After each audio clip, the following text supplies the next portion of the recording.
You kind of said something that you weren't supposed to say. You let Right, some information out that everyone wasn't supposed to know yet. What right, happens? You're human. Now, so how do you retract and keep us back on track? It's another good thing about leadership, focusing on what do we need to stay focused on. right, That's really important too. There's a lot of periphery things going on, a lot of information, a lot of discussion, a lot of conversations happening behind the scenes. But how do you stay focused? That's right, very important. And a leader who can keep the people focused on right. what do we need to do next, really important. Hey there. Welcome to the Speak and Flow podcast. I am so glad you're here. This show is for leaders who care.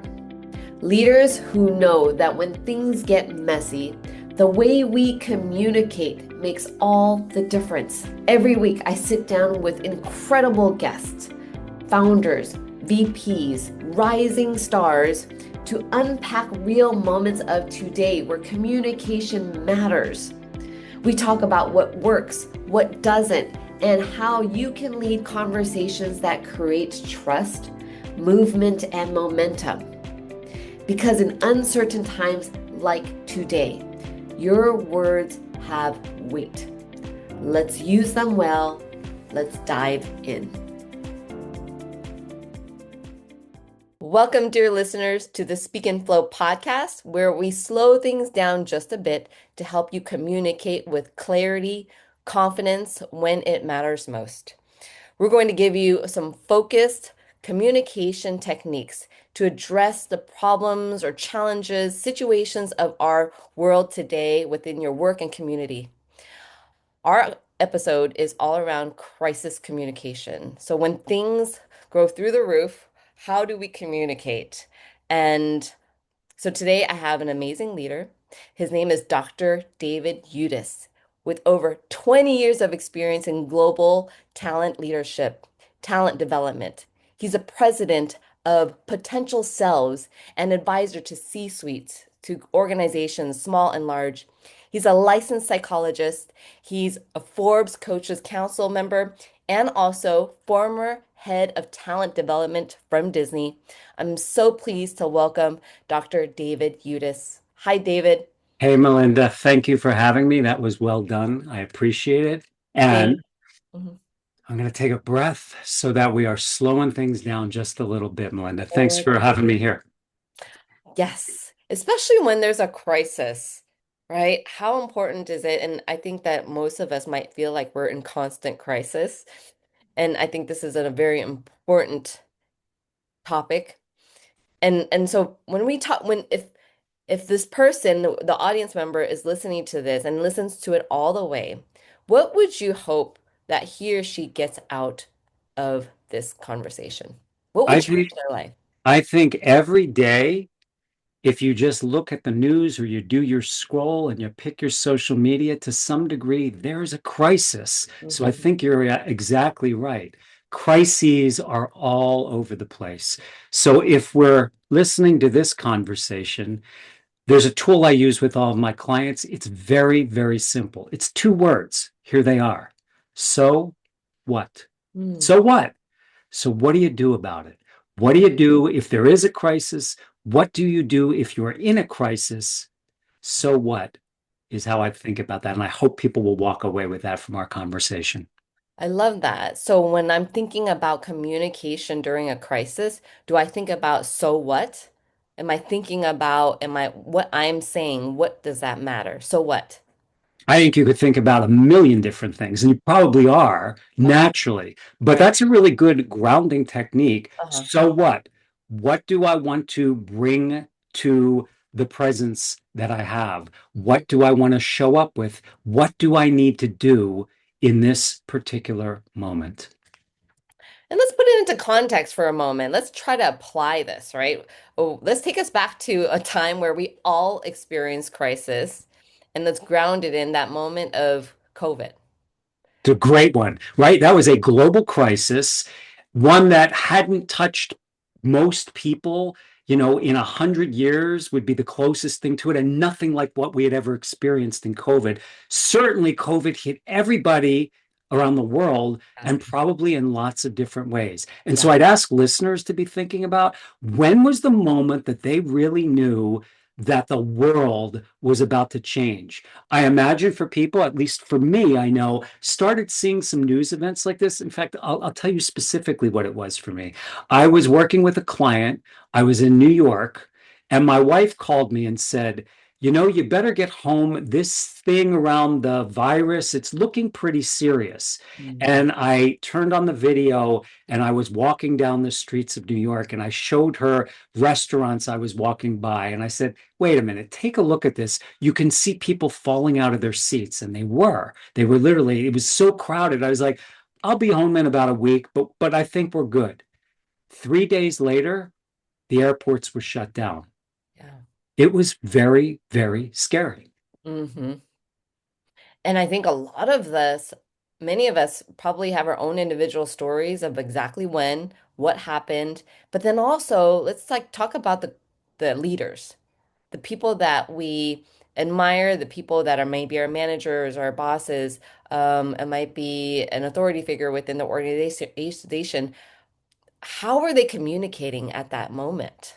So let's think about this. There's distinction. There's probably a lot of ways to be, but let's create a distinction of there Yeah. could have been this or there could have been that, with a lot of in between, but it was probably some form of this or that. Here's one way of thinking about it. Some leaders probably reacted. Why? Because it's naturally what was coming up for them.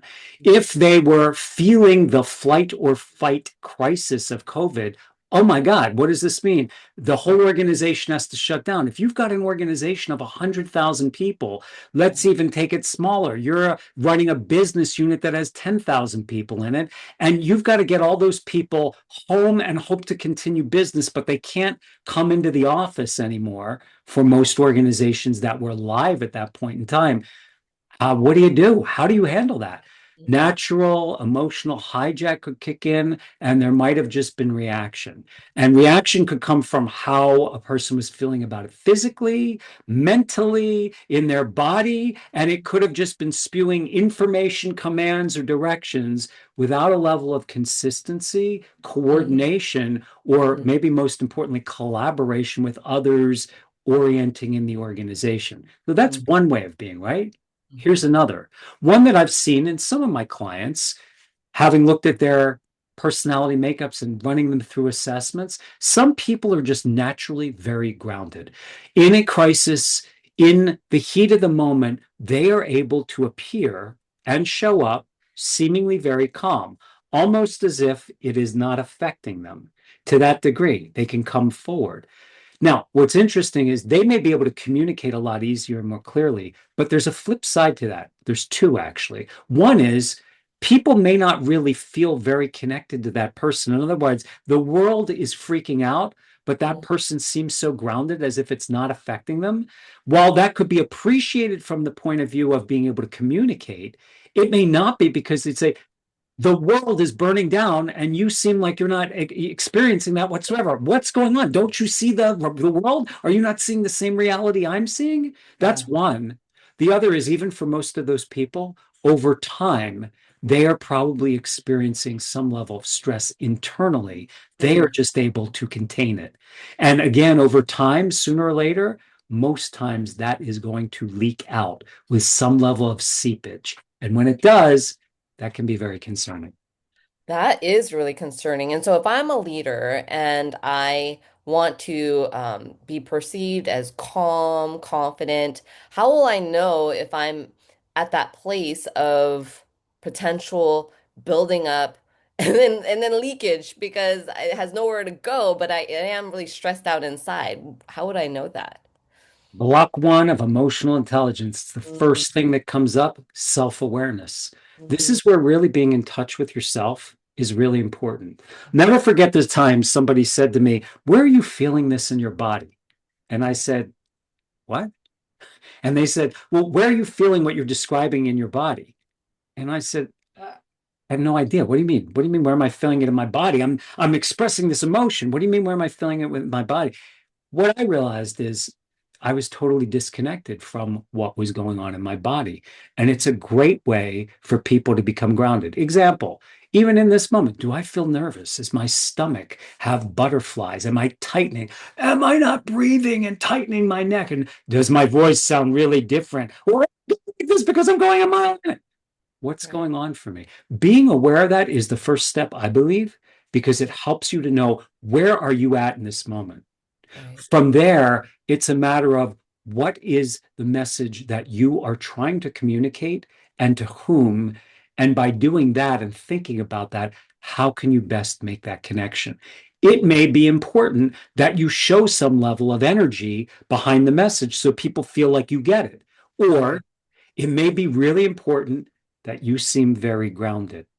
I Mm. don't want to take too many examples from government, but let's just think about this for a moment. When there's a crisis, what do Yes. people want to see from their leaders? It Yes. depends. But most of the time, what they don't want to see is spastic reaction that seems completely off base. That Right. doesn't make people feel very confident that they're being taken care of. Right. On the contrary, right. We want to have the calm, the grounded. And I think it doesn't mean you have to have all the answers, right? What if So you don't have all the answers? I don't know if anybody had all the answers in COVID, exactly. especially when it broke out. I know people didn't, for sure. We Mhm. didn't know what was going to happen next, or how Mhm. long it would be, or where this was going to lead, or how it was going to be solved. What did they know? They knew they had to get a message out, and they knew they had to communicate certain pieces of information. Along the lines of maybe what's most important in any of these situations, if I'm listening to it, just like people are listening to us right now, Melinda, it's with them. Right. What's in it for me? Hmm. And I think that helps me get more grounded too, because I don't need to have all the answers as a leader. Sometimes I feel like I need to, but then that's not nobody at that, especially when there's a crisis. It means that it could mean that there's nobody knows, and that's okay. So I can get back into my own state of groundedness and share four things: what I do know, right? What I don't know, and what we want to do for the next 24 hours. What is our next step? And how can we continue to have these conversations? Like how often? I agree. And I think it's even more important, something you said there. I think it's okay to say, I don't know. It's Yeah. something, I don't know, maybe if you go through school and then you get into work, or even if you jump right into work after you've been early in school, something like that, there seems to be a time where leaders are expected to know everything and be able to respond appropriately.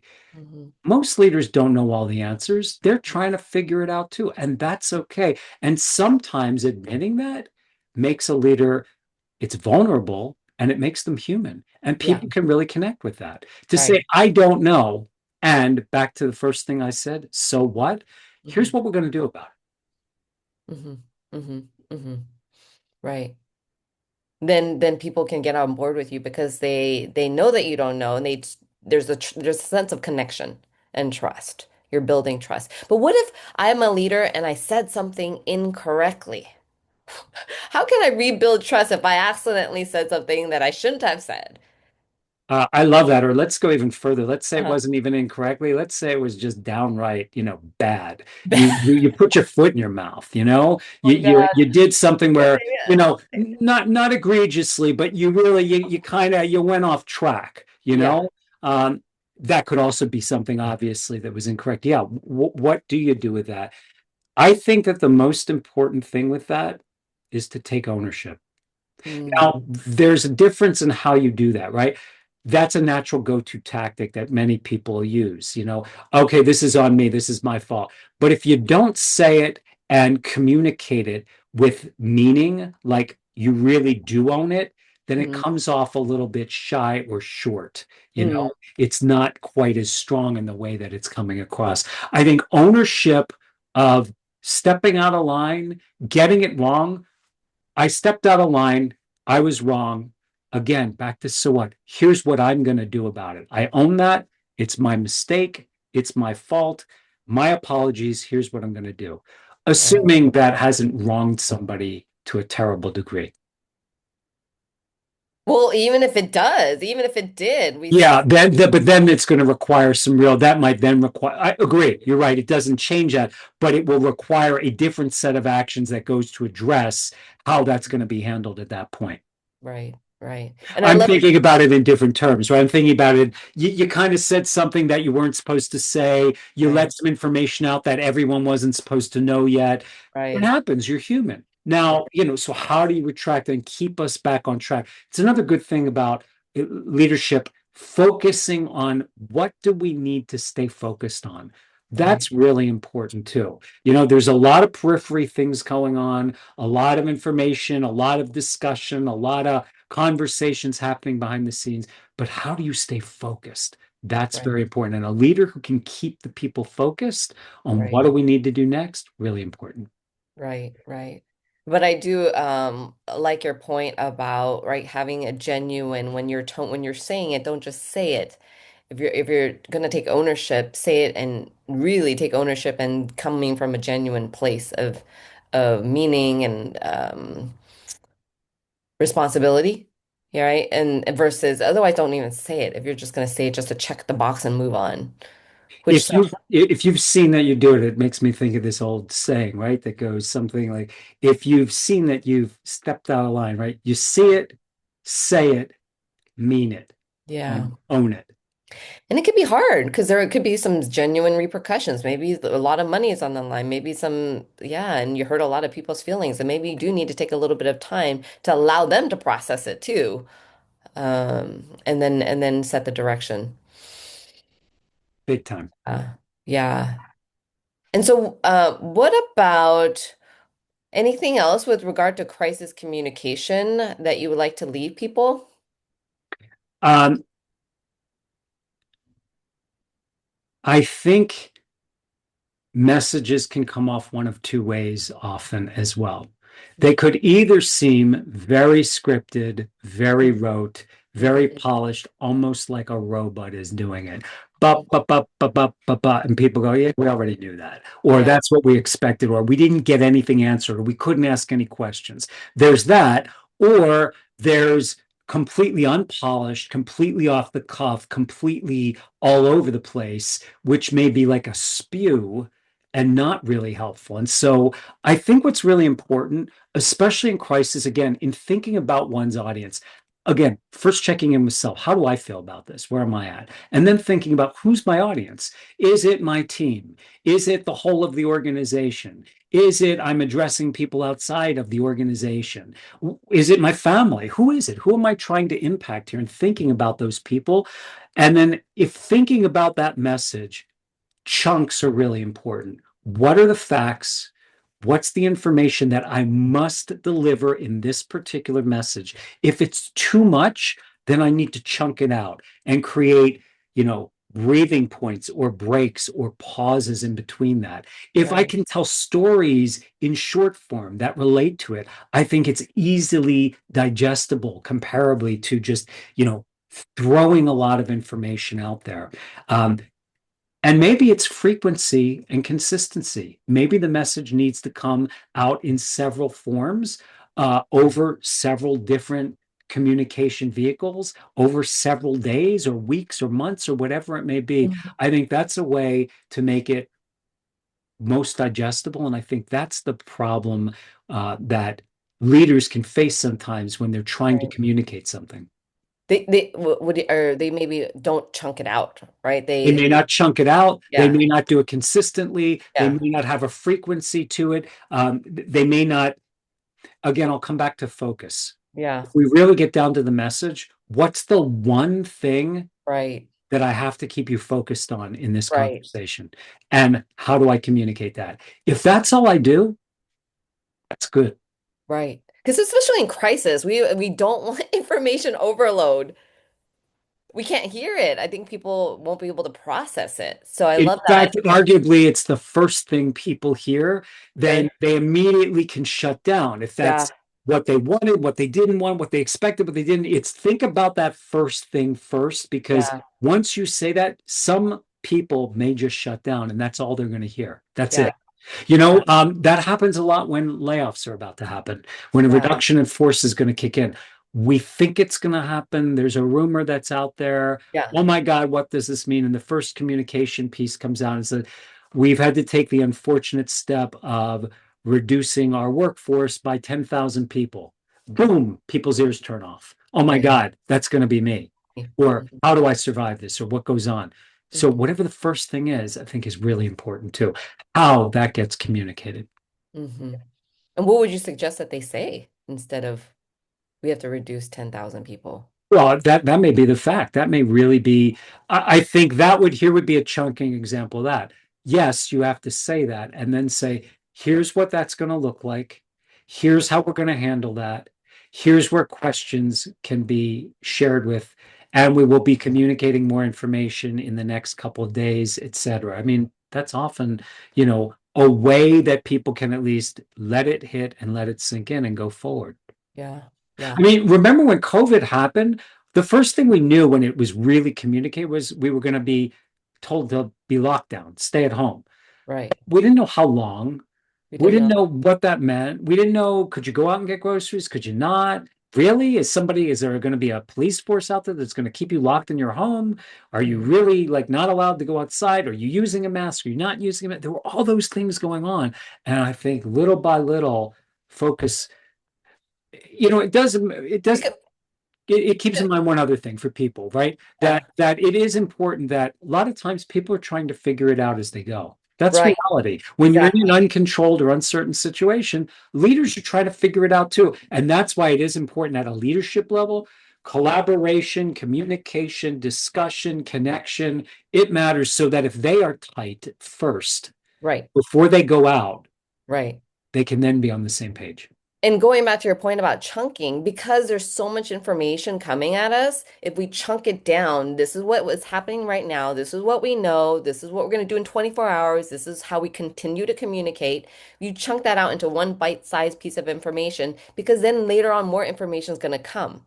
We Yes. cannot change, we cannot project and actually give too much information because we don't know what other information might change our previous information. So Yes. chunking is very important. And then that way when new information comes, you can give them a new chunk of information. It's a human way of receiving. Yeah. People can Yeah. receive in chunks because they can think in chunks and they can then, chunk how they want to go about dealing with it too. Right. And then if they have questions about that chunk, call me. Yes, I love it. I love it. That sounds great. I feel more prepared. me too. Great. I love it. And so, how can C-suite organizations get a hold of you and what you do in the world? I really appreciate your work. And Easiest way would probably be to go to my website. It's my name, David Yudis, yes, davidyudis.com, and that's Yudis, so davidyudis.com. But let me add one other thing, Melinda. There's a service that I do that is really about simulation and immersion, and it Mm, brings uncertainty to clients that I'm working with so that they get to play in the real world. How do they deal with real life situations and manage them? I'm doing a big event in the next month. So if people hear this and they want to come to it, this service is called The Game. And I'm working with a tool that's called the Enneagram. It's well known, it's out there, it's an assessment. And there'll be a game that people play based on their Enneagram profile in this particular simulation. So people, if they wanted to take a look at that, the website they could go to is thegame.icu. Thegame.icu. so is the game going to be geared toward their specific Enneagram profile and leveraging those strengths? It And is. We're playing in a right. castle in Los Angeles, Fun. and this is a situation or simulation that's set 1,000 years into the future. And Fun. people are going to be using their Enneagram style to orient and play within this setup scenario to see how they ultimately interact and perform. What can you share some examples of what might be situations that people would go into? Well, I'll give you an example of the storyline, if you will. In 1,000 years, uh, gender, religion, ethnicity, nationality, none of that matters anymore. The only thing that matters is family. There are three families on the planet at that point in time that build, rule, and govern the world. And so every person who comes to this simulation will be a member of one of those families. And how they interact with their family members is going to be something that we're looking at as a murder mystery ensues during the game itself. And that's sort of what we're going to play with and work on different ways of being and looking at that. Wow, that sounds fascinating. And what a great use of technology as well as real life scenarios so that we can apply that to our situations today. I'm telling you, it's going Yeah, to be fun. yeah, it sounds really fun. Fun, play, and learning. Those are three things that I think are critical in life. Uh-huh. It's just up my alley. Me too. If we're going to do something, might as well have fun and play. Big time. Love it. Well, thank you, Dr. David. It's been a pleasure. It's so fun. I learned a lot, and I trust that also our audience learned a lot as well. Melinda, thanks for the opportunity. Thank you. And thank you, audience, for being here. Take it and run with it. Take your golden nugget, implement it right away. And remember, anytime you have a chance to communicate, you're also impacting and making positive change in the world. Until next time, take care. Bye-bye.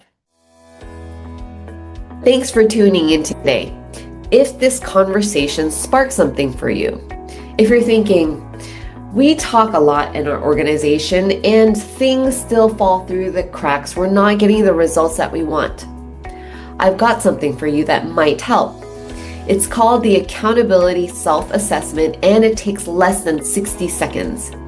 In one quick review, you'll get real insights as to why accountability and results are slipping on your team.